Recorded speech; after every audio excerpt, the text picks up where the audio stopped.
An Egyptian official has said that the Shanghai Cooperation Organization is aimed at achieving development for people. Hisham El-Zamaiti, Secretary-General of the Egyptian Council for Foreign Affairs, made the remarks in a recent interview with Xinhua. He added that the SCO has proven its importance since its establishment in 2001. هي منظمة شنغهاي طبعا بعد مرور 20 سنة أثبتت وجودها وأهميتها، إنها حقيقة واقعة.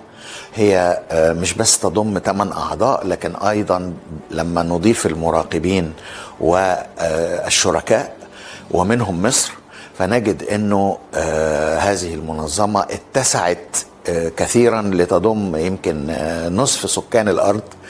فهي في الحقيقة نحن مرتبطين وملتزمين بمبادئ ميثاق الأمم المتحدة وبحل النزاعات بالطرق السلمية إذا أردنا أن نضعها بهذا الشكل.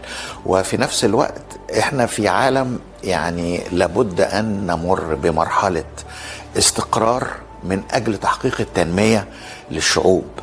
هذا هو الهدف الأساسي الذي تهدف إليه منظمة شنغهاي أو أي منظمة إقليمية أخرى.